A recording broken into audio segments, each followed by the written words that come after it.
Temptation یعنی ایمان اور آزمائش. ایمان اور آزمائش. فیتھ اینڈ ٹیمپٹیشن یا ٹرائلز یعنی کہ ایمان یا آزمائشیں، یہ آج کا ٹاپک ہے.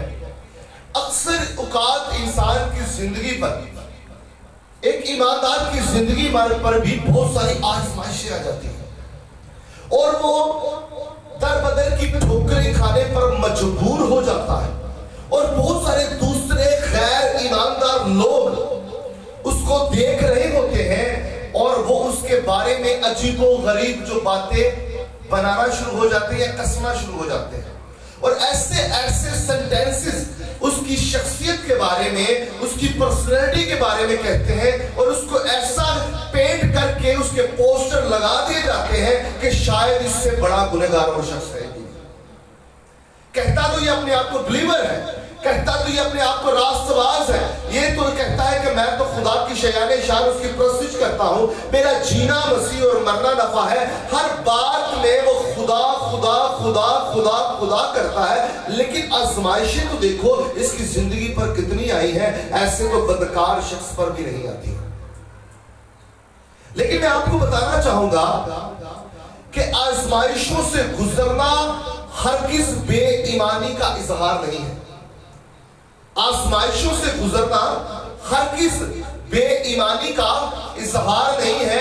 اگر آپ کی زندگی پر آزمائشیں آ جاتی ہیں، اگر آپ کی زندگی پر بیماری کی آزمائش آ جاتی ہے، اگر آپ کی زندگی پر قرضے کی لعنتیں آ جاتی ہیں، یا آپ کے بچے اگر بیمار ہوتے ہیں، یا آپ بیمار ہوتے ہیں، یا آپ کسی ایسی کنڈیشن میں، آپ سے مراد اہل کلیسیا کی بات کر رہا ہوں، اہل کلیسیا سے مراد پاک لوگوں کی جماعت کی بات کر رہا ہوں. پاک لوگوں کی جماعت سے مراد ایسے لوگ جو برگزیدہ ہیں، جو الگ کر دیے گئے ہیں، جن کو ہم عام فہم لفظ میں چرچ کہتے ہیں.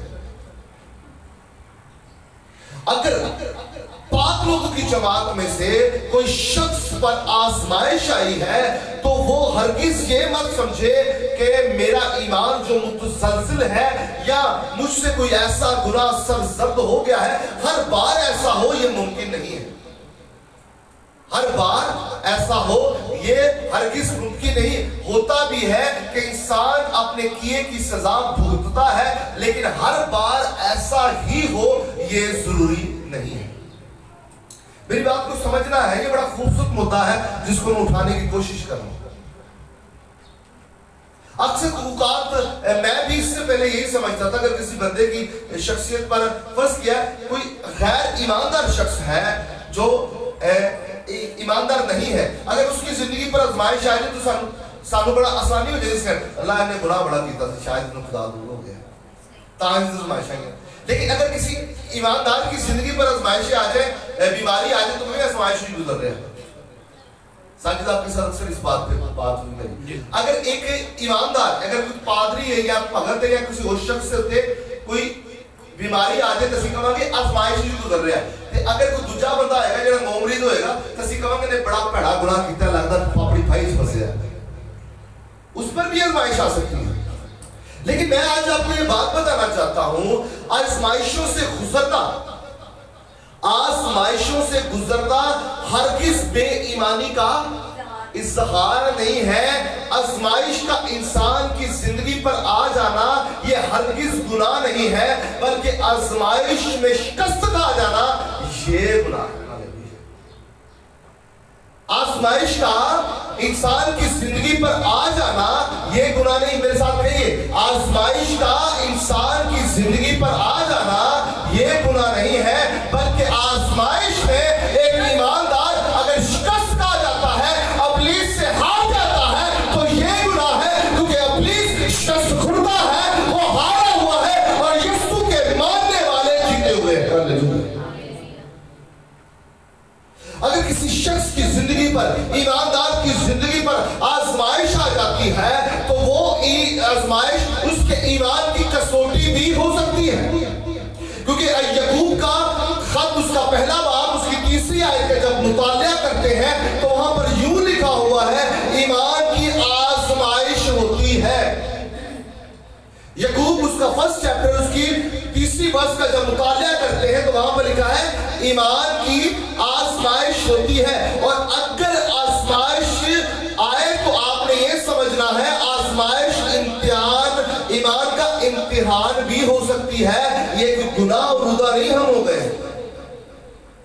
اگر آپ کی زندگی پر اگر آپ ایماندار ہیں اور اگر ایک آزمائش نہیں، آزمائشیں آ رہی ہیں، ٹیمپٹیشنز آ رہے ہیں، آپ مختلف ڈیفرنٹ ٹرائل سے گزر رہے ہیں، تو اس کا ہرگز یہ مطلب نہیں ہے خدا آپ سے ناراض ہو گیا ہے اور آپ نے بڑے بڑے بڑے گناہ کیے ہیں۔ میں آپ کو شگاف الفاظوں میں یہ بیان کر سکتا ہوں، جب ایک ایماندار کی زندگی میں آزمائشیں آتی ہیں تو وہ در حقیقت اس کے ایمان کی کسوٹی بھی ہو سکتی ہے۔ خدا دیکھ رہا ہے کہ میرا بیٹا میری بیٹی کتنی دیر تک میرے ساتھ مضبوط رہتی ہے۔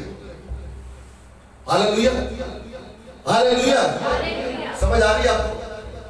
ایک سی ایگزامپل، ایک سیکولر ایگزامپل میں آپ کو پیش کروں گا، اس کے بعد ہم ریلیجس طور پر بھی آئیں گے۔ بڑی خوبصورت ایگزامپل، سیکولر ایگزامپلز یہ ہے، اکثر یہاں پہ دو تین ٹیچر بھی بیٹھی ہیں، وہ سمجھیں گے اس بات کو۔ اگر ہم کسی اسکول میں ایڈمیشن لیتے ہیں اور وہاں پر ایک ٹیچر ایک طالب علم کو پڑھاتا ہے یا مختلف کلاس کو پڑھاتا ہے، تو جب وہ پڑھاتا ہے سبق تو اس کے بعد اس سے وہ ڈیمانڈ کرتا ہے کہ میں آپ سے ٹیسٹ بھی لوں گی یا لوں گا، اور ٹیسٹ لینے کا ہرگز یہ مطلب نہیں ہے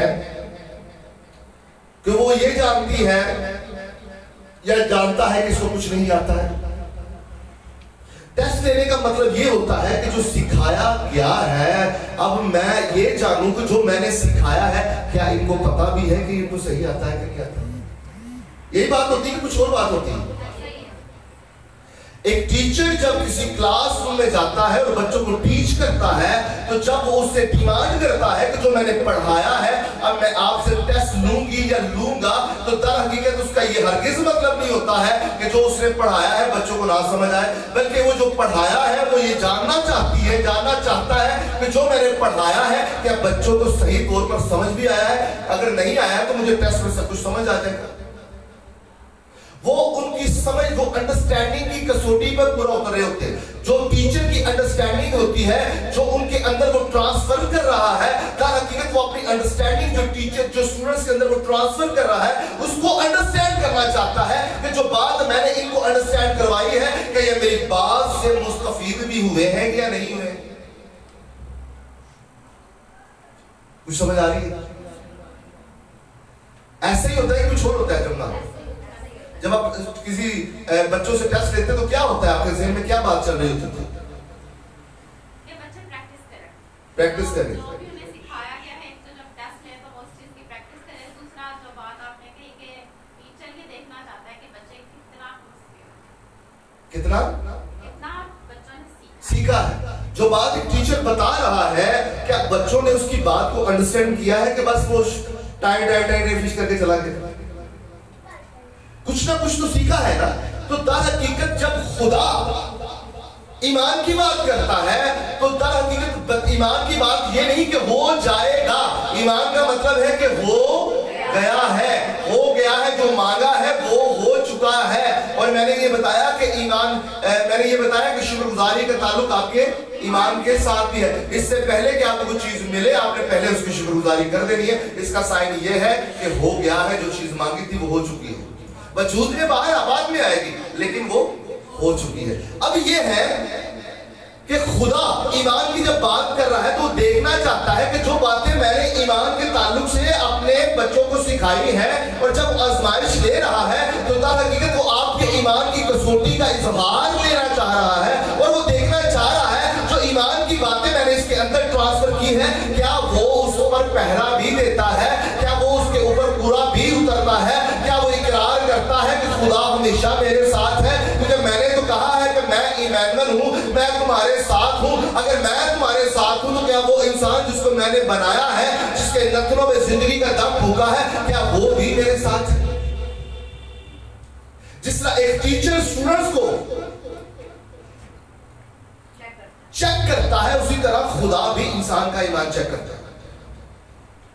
وہ دیکھتا ہے کہ جب آزمائشیں آتی ہے وہ ہرگز بے ایمانی کا اظہار نہیں ہوتی بلکہ آزمائشیں ایمان کا امتحان بھی ہوتی ہے۔ در حقیقت آپ ایگزام دے رہے ہوتے ہیں، اور جب ایگزام دیے ہوتے ہیں تو جب قلم ہاتھ میں ہوتا ہے تو ہاتھ بھی کانپ رہے ہوتے ہیں کہ صحیح لکھ کے آنا ہے۔ حالے ٹک مار کے تو سوچنا پہ جاتا ہے کہ صحیح ماری ہے، ایسی گڈ ماری ہے یا کاٹا ماری ہے، دماغ اور پسینے چھوٹ رہے ہوتے ہیں۔ تو جب آزمائشی آئے تو تب بھی پسینے چھوٹ رہے ہوتے ہیں، کیونکہ کسوٹی کا امتحان ہو رہا ہوتا ہے۔ ایمان کو جو دیکھا جا رہا ہوتا ہے، پرکھا جا رہا ہوتا ہے، آپ کے فیتھ کا جو ہو رہا ہے ایگزام ہو رہا ہوتا ہے۔ ہر بار آزمائشیں گناہ گار ہونے، آپ گناہ گار ہوں گے یہ ضروری نہیں ہے، ہو بھی سکتی ہیں، میں نے یہ نہیں کہا کہ نہیں ہو سکتی، ہو بھی سکتی ہیں، لیکن ہر بار آپ گناہ گار ہوں یہ ضروری نہیں ہے۔ آپ کے ایمان کو بھی وہ آزمایا جا سکتا ہے۔ آئے ہم پیدائش کی کتاب اس کا 22واں باب اور اس کا پورا چیپٹر جب پڑھتے ہیں، لیکن اس وقت میں پورا چیپٹر نہیں پڑھوں گا، میں پیدائش 22واں باب اور اس کی پہلی جو 2 آیات ہیں وہ آپ کے سامنے پڑھنے کی کوشش کروں گا، اور اس کے بعد میں ایکسپلین کروں گا پورے چیپٹر کو۔ بائبل مقدس میں کچھ مرقوم ہے، ان باتوں کے بعد یوں ہوا کہ خدا نے ابراہم کو آزمایا۔ پلیز میری طرف توجہ کیجئے گا، سمجھو اگر آپ پڑھنا جانتے ہیں تو بائبل پکڑ سکتے ہیں، لیکن مجھے لگتا ہے نہ آپ کے باپ نے کبھی پکڑی اور نہ ماں نے، تو اس لیے آپ کو سکھایا نہیں گیا کسی نے۔ جن کے والدین پڑھے لکھے ہیں نا، یقیناً انہوں نے بچوں کو لازمی سکھائے گے، اور یقین جانے اپنے بچوں کی شادی ایسی جگہ پہ کریں جو بائبل پڑھنا تو جانتے سیکھتے ہوں، اور اگر بائبل نہیں آتی تو یقین جانے آپ پڑھنا سیکھیں۔ میں یقین جانے یہ لفظ سب اس لیے بولے تاکہ تکلیف ہو، سارا دن بندہ سوچی پہ جائے کہ بندے نے پاکستان میں غلطی کر دیتی ہے۔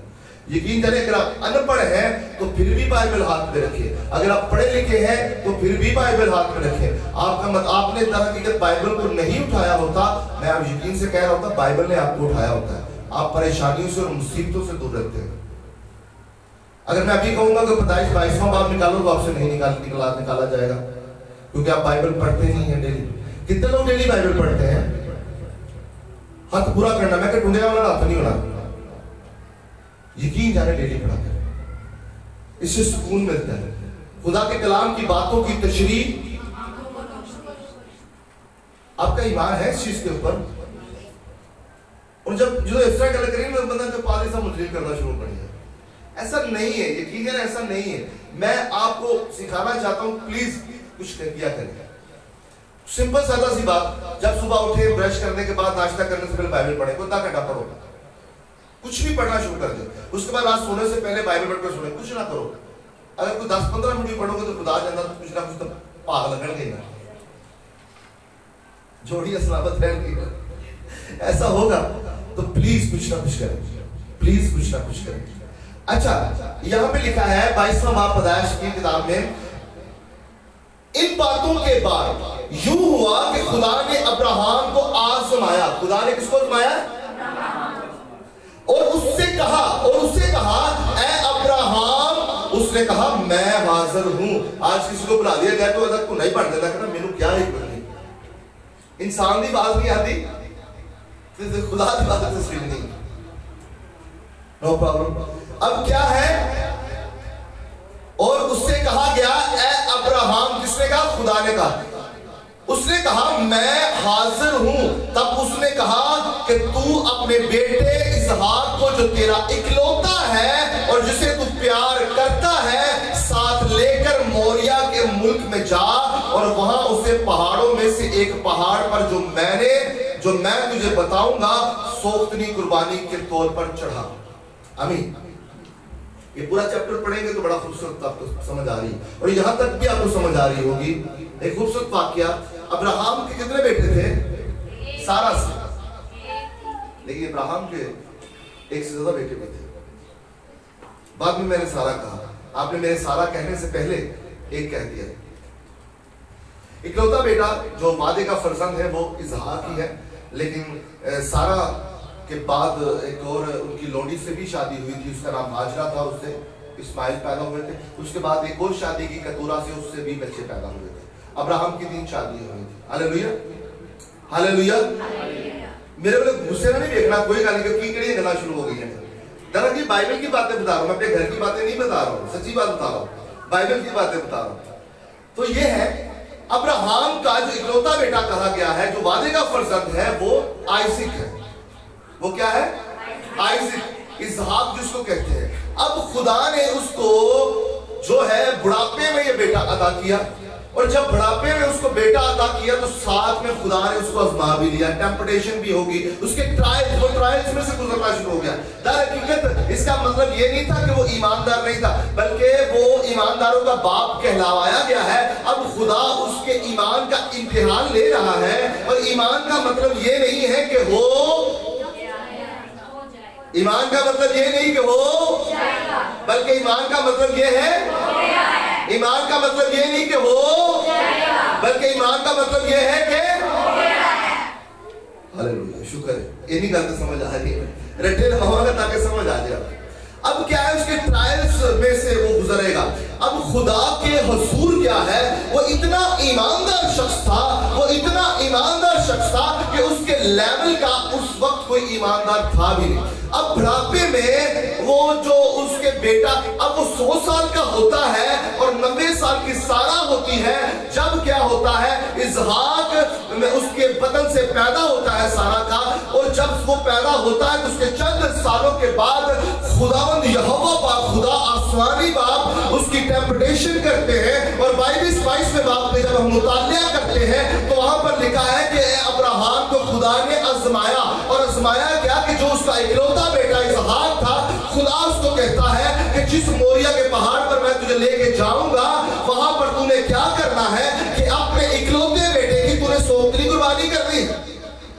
اب وہ ڈرا نہیں ہے, وہ پریشان نہیں ہوا ہے, اس کے پاؤں متزلزل نہیں ہوئے ہیں, وہ کانپا نہیں ہے. وہ یہ جانتا تھا, اس کا ایمان اٹل تھا, وہ یہ جانتا تھا کہ جس خدا نے بڑھاپے میں یہ جو مجھے فرزند دیا ہے, وہ اگر مجھے یہ کہہ رہا ہے کہ اس کی قربانی دینے کے لیے اس کو قربان کر دے, تو میرا ایمان یہ ہے کہ یہ جو کہہ رہا ہے اس کی بات کے اوپر میں نے لبیک کہنا ہے. اور وہ یہ بھی جانتا تھا کہ خدا کبھی انسان کی قربانی نہیں چاہتا ہے, انسان کبھی کسی انسان کی قربانی نہیں چاہتا ہے. لیکن کیا کیا کہ اس نے اپنے ایمان کو مضبوط رکھا ہے, اور اس خدا کی آواز کے پیچھے اس نے لبیک کہا ہے. اور جیسے ہی وہ اس جگہ پر جاتا ہے, اس کو مختصر بیان کرنے کی بات کروں گا, اپنے وہ نوکروں کو بھی ساتھ لے کر جاتا ہے, لکڑیاں بھی ساتھ لے کے جاتا ہے, آگ بھی ساتھ لے کر جاتا ہے, اور جس جگہ پہ موریا کے پہاڑ پر جاتا ہے تو وہ کیا کرتا ہے, اپنے نوکروں کو نیچے کھڑے کر دیتا ہے, گھوڑوں کو نیچے کھڑے کر دیتا ہے, اور کیا ہوتا ہے, وہ آگ اپنے ساتھ لیتا ہے, وہ لکڑیاں اپنے ساتھ لیتا ہے, اور آگ بھی اٹھا لیتا ہے, اور اپنے بچے کو بھی اٹھا لیتا ہے. اور جب وہ دونوں باپ بیٹا چل رہے ہوتے ہیں تو جو اسحاق ہوتا ہے وہ کہتا ہے, اس کو پتا ہوتا ہے کہ ہم قربانی کرنے کے لیے جا رہے ہیں, اور جیسے ہی وہ اپنے باپ سے یہ پوچھتا ہے کہ اے ابا حضور, اے میرے باپ, سوگندی قربانی کے لیے تو ہم تو جا رہے ہیں, آگ بھی ہمارے پاس ہے, اور لکڑیاں بھی ہمارے پاس ہے, چھری بھی ہمارے پاس ہے, لیکن برا کہاں پر, لیکن تو وہاں پر خدا فرماتے ہیں کہ خدا خود مہیا کرے گا, خدا خود مہیا کرے گا. مہیا, وہاں سے ہم نے یری کا نام نکالا ہے, وہاں سے ہم نے یری کا نام نکالا ہے, اور یری کا مطلب ہے خدا دیکھتا ہے, اور جو دیکھتا ہے وہ مہیا بھی کرتا ہے. ہاللیلویا. خدا دیکھ رہا تھا کہ یہاں پہ برے کی کمی ہے, اور جب ہم آگے چیپٹر میں پڑھتے ہیں تو وہاں پہ ہمیں یہ نظر آتا ہے کہ برا بھی وہاں پر موجود ہوتا ہے. میرے عزیز بہن بھائیوں, اب وہ جو ایمانداروں کا باپ کہلوایا ہے ابراہم, وہ اپنے اکلوتے بیٹے کی قربانی سے پیچھے نہیں ہٹا ہے. اس کی آزمائش ہوئی ہے, کیا اس نے کوئی گناہ کیا تھا؟ نہیں, اس کا ٹرائل ہو رہا تھا, وہ ٹرائلز میں سے گزر رہا تھا, وہ ٹیمپٹیشن سے گزر رہا تھا, اس کے فیتھ کی ٹیمپٹیشن ہو رہی تھی, اس کے ٹرائلز ہو رہے تھے, اور اپنے ہر ایک ٹرائلز میں وہ کیا ہے, پوزیٹیو نکلا ہے, اور امتحان کو اس نے پاس کیا ہے. اگر آج آپ کی زندگی میں آزمائشیں آ جاتی ہیں تو یہ ایمان کی جو ہے وہ کمی کے باعث نہیں ہے, بے ایمانی کا اظہار نہیں کر رہے ہوتے ہیں, بلکہ آپ کے اوپر اگر مشکلات آتی ہیں, آزمائشیں آتی ہیں, تو در حقیقت آپ کے ایمان کی کسوٹی بھی ہو رہی ہے, آپ ایمان کے درجوں میں آگے بھی بڑھ رہے ہیں, آپ کے ایمان کا امتحان بھی ہو رہا ہے. لیکن آپ نے کیا کرنا ہے, ثابت قدم رہنا ہے. کیا رہنا ہے؟ ٹس سے مس نہیں ہو رہا ہے. اگر تھوڑی سی مشکلات آئے اور آپ چرچ چرچ چھوڑنے میں مجبور ہو جائیں, آپ کے ہسبینڈ کے ساتھ آپ کا جھگڑا ہو, چرچ چھوڑ دو, اور غصہ چرچ سے کرنا تھا کہ یہ میرا دل نہیں کر رہے. عموماً یہ کلچر ہمیں ہمارے بلڈ اپ آتی ہوئی ہے, غصہ جڑا سارا انہیں پہ کرنا ہے جس سے سارا زور چلتا ہے. حالانکہ آپ کو بتائیں خدا کے اوپر آپ کا زور نہیں چلتا, جس دن خدا کا زور آپ کے چلا تو پھر آپ رہیں گے نہیں دنیا میں. مشکلات آئی تو بھاگنا نہیں ہے, ڈٹ کر مقابلہ کرنا ہے, ڈٹ کر مقابلہ کرنا ہے. آزمائشوں کا آ جانا یہ گناہ نہیں ہے, بلکہ آزمائش میں شکست کھا جانا یہ گناہ ہے. یہ سینٹنس یاد رکھنا. ناکامی گرنے میں نہیں ہے, ناکامی گر کے نہ اٹھنے میں. اہل کلیسیا آپ سے گزارش ہے کہ اپنے ایمان کو دیکھیں کس جگہ پر آپ کھڑے ہیں, کس جگہ پر کھڑے ہیں, دیکھیں کس طرح چلتے ہیں. نداروں کی طرح نہیں بلکہ عقل مندوں کی طرح چلے. بے وقوفی نہیں کرنی ہے, بے وقوفی نہیں کرنی ہے. یقین جانے کسی کو دیکھ کے سبق سیکھ لینا ہے. آج کل پتہ نہیں ہر روز میں توبہ ہی کرتا رہتا ہوں, کیونکہ میں سینز ایسے دیکھتا ہوں, میں ایسی پکچرز کو دیکھ رہا ہوں میرے سامنے جو چل رہی ہے لوگوں کی, تو مجھے توبہ کرنی آ جاتی کہ خدا کل کو ہمیں بھی اس سے گزار سکتا ہے. تو کیسے گزریں گے ہم؟ اس لیے برے حالات کا سے پہلے اپنے آپ کو تیار کریں کہ ہو سکتا ہے ایسا, لیکن یقین جانے توبہ کریں. توبہ کا دروازہ ہر وقت کھلا ہے. خطا کار ہیں, ہر روز غلطیاں کرتے ہیں, ہر روز اپنے گناہوں کی معافی مانگیں اور اپنے آپ کو ٹرائلز کے لیے تیار بھی رکھیں. مشکلات سے گزر بھی سکتے ہیں اور اپنے آپ کو تیار رکھیں. ہاللیلویا, ہاللیلویا. ناکامی, ہاللیلویا. اگر آزمائش آپ کی زندگی پر آ جاتی ہے تو کیا آپ نے بڑے گناہ کیے ہیں؟ بلکہ آپ کے امتحان, آپ کے ایمان کا امتحان ہو رہا ہے. ہاللیلویا. آئے اپنی آنکھوں کو بند کرتے ہیں اور میری گزارش ہے سسٹر ملکا سے